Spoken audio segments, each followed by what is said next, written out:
શ્રીમદ્ ભગવદ્ ગીતામાં શ્રીકૃષ્ણ કહે છે કે જ્યારે તમે બીજાની ભૂલો પર ધ્યાન આપવાનું છોડી દો અને પોતાને સુધારવા લાગો ત્યારે જીવન બદલાઈ જાય છે.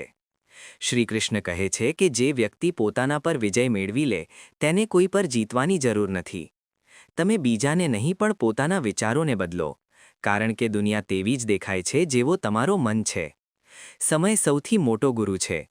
કૃષ્ણ કહે છે કે સમયને ક્યારે હલકો ન ગણો, કારણ કે જે આજે છે તે કાલે નહીં રહે. દરેક ક્ષણને પવિત્ર સમજો અને તેનો ઉપયોગ સર્જનમાં કરો.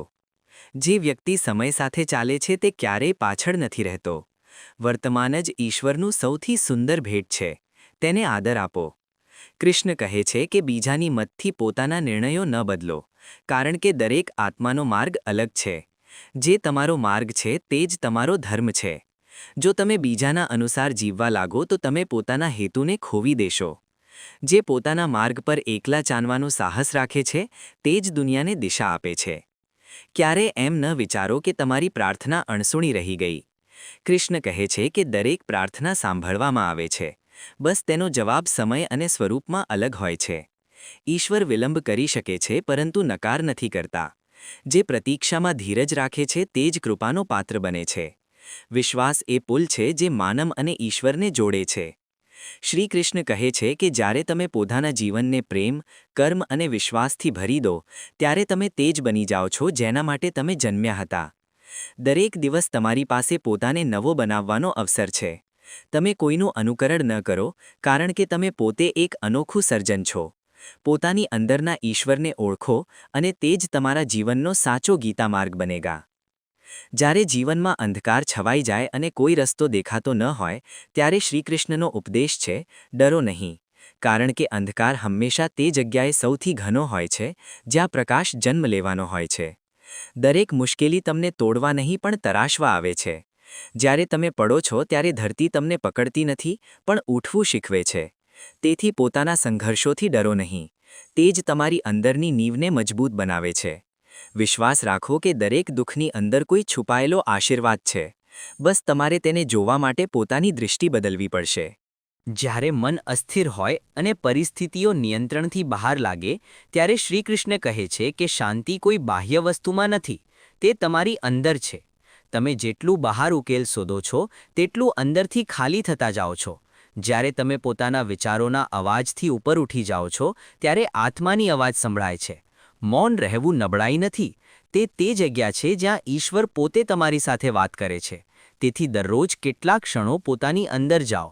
ત્યાં તમને તે શાંતિ મળશે જેની તલાશ તમે દુનિયામાં કરી રહ્યા છો. ક્યારે એમ ન વિચારો કે તમારી મહેનત વ્યર્થ જઈ રહી છે.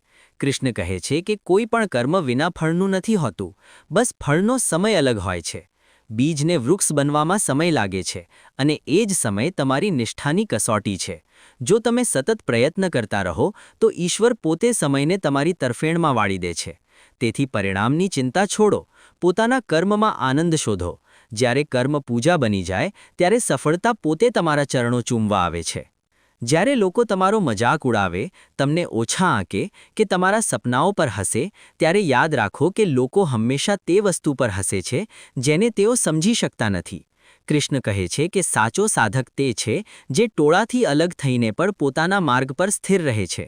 જે પોતાની આત્માની અવાજ સાંભળીને ચાલે છે તેને દુનિયાની તાળીઓ કે તાનાઓની પરવા નથી હોતી. કારણ કે જે બીજાની મતથી ચાલવા લાગે છે તે પોતાનો રસ્તો ખોઈ દે છે. સત્યનો માર્ગ એકલો હોય છે પરંતુ તે જ મુક્તિ તરફ લઈ જાય છે. ક્યારેય જીવનમાં અપમાન, નકાર કે અસફળતા મળે તો દુઃખી ન થાઓ. શ્રીકૃષ્ણ કહે છે કે આ દુનિયા માત્ર તમારા કર્મોનો અરીસો છે. જે તમને નકારે છે તે તમારી કિંમત ઘટાડતો નથી પણ તમારી ધીરજની કસોટી લે છે. જ્યારે તમે ક્રોધ વિના, પ્રતિશોધ વિના આગળ વધો છો ત્યારે તમે પોતાની અંદર એક નવી શક્તિનો જન્મ કરો છો. બીજાનું વર્તન તેમના કર્મ છે, તમારો જવાબ તમારા ચારિત્ર્યનો પુરાવો છે. ક્યારે પોતાના ભૂતકાળમાં અટકીને વર્તમાનને ન ખોવો. કૃષ્ણ કહે છે કે ભૂતકાળ યાદ છે, ભવિષ્ય કલ્પના છે અને વર્તમાન જ સત્ય છે. જે વ્યક્તિ ગયા પર રડે છે કે આવનારાથી ડરે છે તે વર્તમાનની સુંદરતા ખોઈ દે છે.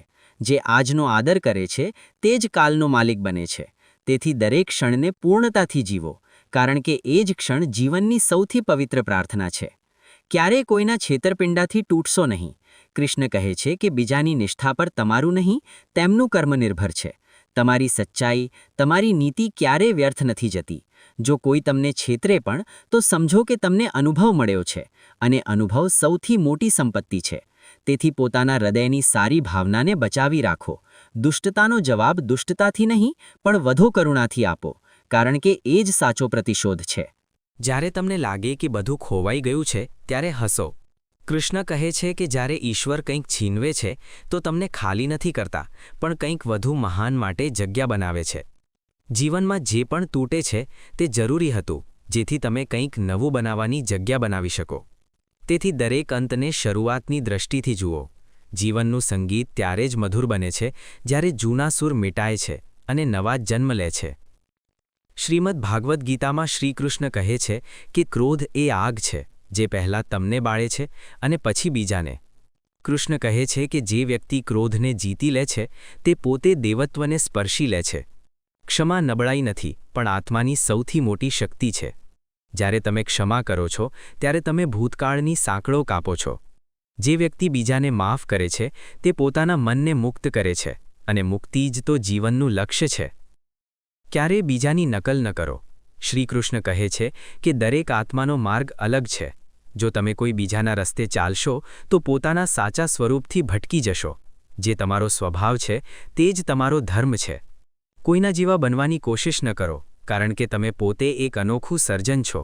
દુનિયાને તમારી મૌલિકતાની જરૂર છે, તમારી નકલની નહીં. અહંકાર એ દિવાલ છે જે તમને પોતાના જ ઈશ્વરથી દૂર કરી દે છે. કૃષ્ણ કહે છે કે વિનમ્રતા સૌથી મોટું જ્ઞાન છે. જે ઝૂકવું જાણે છે તે જ ઊંચાઈ સ્પર્શે છે. પર્વત પોતાની ઊંચાઈથી નહીં, પણ પોતાની નીવની ઊંડાઈથી સ્થિર રહે છે. જે પોતાને સૌથી મોટો સમજે છે તે સૌથી જલ્દી પડે છે. જે હુંને ત્યાગી દે છે તે અમે બનીને બ્રહ્મ સાથે એક થઈ જાય છે. ભય માત્ર કલ્પના છે, વાસ્તવિકતા નથી. કૃષ્ણ કહે છે કે જ્યારે તમે પોતાના ડરનો સામનો કરો છો ત્યારે તે અદૃશ્ય થઈ જાય છે. ભય ત્યાં સુધી જીવંત રહે છે જ્યાં સુધી તમે તેનાથી ભાગો છો. સાહસનો અર્થ ડરનો અભાવ નથી, પણ ડર હોવા છતાં આગળ વધવું છે.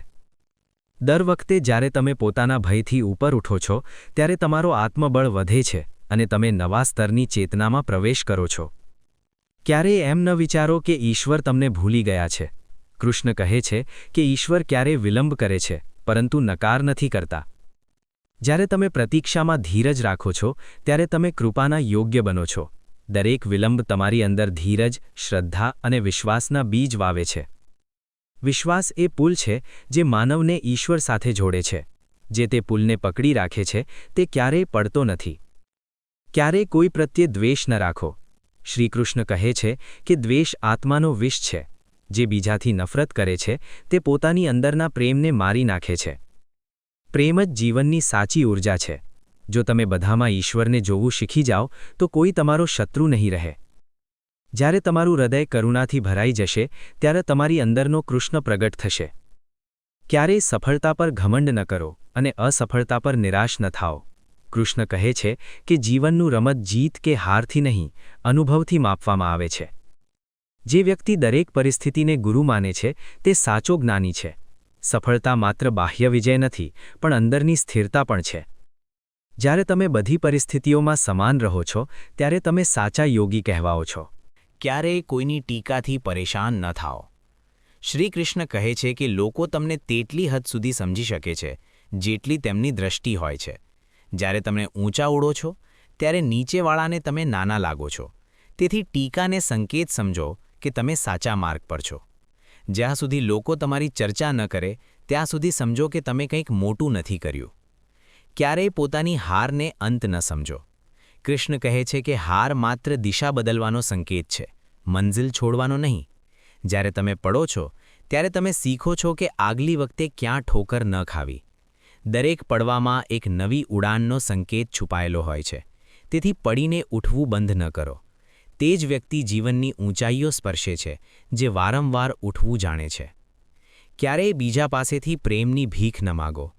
કૃષ્ણ કહે છે કે પ્રેમ આપવામાં નથી આવતો, તે અંદરથી ખીલે છે.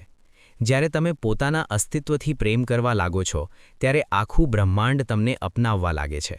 પોતાની સાથે પ્રેમ કરવું આત્મમુગ્ધતા નથી, પણ આત્મજ્ઞાનનું પહેલું પગથિયું છે. જ્યારે તમારી અંદર પ્રેમ વહે છે ત્યારે જીવન પોતે સુંદર બની જાય છે. ક્યારેય સમયને હલકો ન ગણો. કૃષ્ણ કહે છે કે સમય સૌથી મોટો શિક્ષક છે. તે બોલતો નથી પણ બધું શીખવી દે છે. દરેક અવસરનો આદર કરો કારણ કે તે જ તમારા ભવિષ્યની નીંવ છે. જે આજને વ્યર્થ કરે છે તે કાલને ખોવી દે છે. તેથી દરેક દિવસને એમ જીવો જાણે આ જીવનનો છેલ્લો દિવસ હોય અને એમ શીખો જાણે તમે હંમેશા જીવવાના છો. શ્રી કૃષ્ણ કહે છે કે જાણે તમે પોતાની અંદરના ઈશ્વરને ઓળખી લો ત્યારે તમારા બધા પ્રશ્નો સમાપ્ત થઈ જાય છે. તમે તે જ છો જેને તમે શોધી રહ્યા છો. બહાર કંઈક મેળવવાની જરૂર નથી. અંદર ઝાંકો. ત્યાં જ સત્ય છે, ત્યાં જ શાંતિ છે, ત્યાં જ આનંદ છે. જ્યારે તમે પોતાને સમજી લો ત્યારે આખી સૃષ્ટિ તમારા માટે અર્થપૂર્ણ બની જાય છે. એ જ જીવનનો સાર છે. એ જ ગીતાનો સંદેશ છે. પોતાને જાણો, પ્રેમ કરો અને કર્મ કરતા આગળ વધો, કારણ કે તમારી અંદર જ ભગવાનનો વાસ છે. સાથીઓ, અમને આશા છે કે શ્રીમદ્ ભાગવદ્ ગીતાના આ ઉપદેશો તમારા જીવનમાં સકારાત્મક ફેરફાર લાવી રહ્યા છે. ભાગવદ્ ગીતાના અન્ય ઉપદેશો સાંભળવા માટે અમારા ચેનલ વાસ્તુ ટોપિક અવશ્ય સબસ્ક્રાઇબ કરો અને કોમેન્ટમાં જય શ્રી કૃષ્ણ અને રાધે રાધે અવશ્ય લખો.